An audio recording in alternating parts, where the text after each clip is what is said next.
What's going on, guys? Today's video will be on replacing the rear drop links in the 964 Carrera 4. After accidentally destroying my original drop links, I went ahead and ordered some Rennline HD replacements.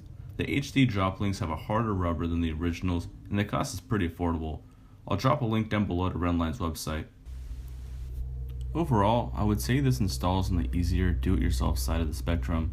As long as you have the correct tools, which include a 19mm wrench, a ratchet with a 19mm socket, a torque wrench, and a jack to lift the car up and remove the rear tires, you should be fine. The install took me about an hour or so to complete, and that included filming and setting the lighting up to show the details of the install. The quality of the drop links are really nice. Rennline did a great job on these. They're marked left and right, making the install a breeze. Here you can see the differences between the two. On the right, we have the original 27-year-old drop link. You can see the corrosion and the age of it right away. And if you notice, the alignment of the bushing is tilted when compared to the Rennline model. Here you can see the broken mounting bolt wiggling freely. It should be welded in place, but was damaged during removal. I'll get into the details later in the video about proper removal of your current drop links. Alright, let's go ahead and get started. You're going to want to start off by jacking the car up and removing the rear tire. Now you're going to want to jack the car up high enough that you can place a jack stand underneath the rear trailing arm and lower it down a little bit. The reason why is you want the sway bar to be in equilibrium. You don't want the side that you're not working on compressed while the side you are working on completely uncompressed. What's going to happen is it's going to put tension on the mounting of the drop link, and from there you're not going to be able to remove it. It's going to be stuck. That's actually how I broke my original drop link. I didn't realize that you couldn't do that, and I took a hammer to it trying to get it out. I thought I was just stuck with corrosion, and it was actually the tension of the sway bar. And so you want to make sure that you put another jack stand underneath to go ahead, and when you lower the car a little bit, it's going to compress the spring, and it's going to make the sway bar drop link easily removable. And again, mine's already removed completely, and we're just going to go ahead and get into the install of the new drop link. Like I said, it's a very easy install. You're removing 2 bolts, and you just go ahead and remove the old drop link, put the new one in there, and you can see the how it's done. Now, a good example of what the compression and the uncompression does to the sway bar is right here. You can see when I lower or higher the car, the sway bar does in fact move to either meet the drop link or get out of the range of the mounting hole. So again, you're going to want to kind of mess with the jack and align it perfectly. And you can also see that there's 2 different mounting holes on the adjustable sway bar.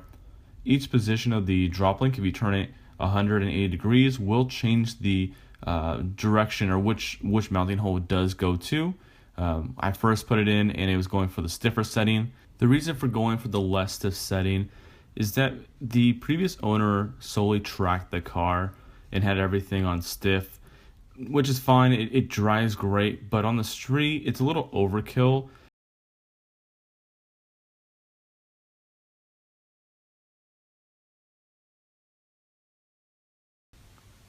Now here's where the mounting hole is going to be to the trailing arm. Again, it's just directly above the drop link. I believe this was a 17mm nut. Now the torque specs for the drop links, from what I could find, and I'll have to go ahead and link that site that I found the torque specs on. The sway bar to the drop link is going to be 63 foot-pounds of torque, and the drop link to the trailing arm is going to be 34 foot-pounds of torque. Now overall, the install, real simple. Like I said, it only took about an hour, and that's with filming. I've been driving the car for about 2 weeks, about 2 weeks now. And my overall impression is on the less stiff setting of the sway bar, I can definitely feel it on ramps, off ramps, just kind of any hard cornering, and it is different. It seems like the back end is a little bit more loose. It's easier to oversteer. Now again, I do want to go back and just make sure everything's still torqued up. I mean, I check each day because again, it's whenever you do anything yourself, you just want to make sure everything's in the right spot. It's all done correctly. But again, it does feels good. But I do want to try the stiff setting again just to see how it feels with the new drop links, because again, I've never run the car for about 3 years on the less stiff setting at all. So this is the first time running on it, and it is different.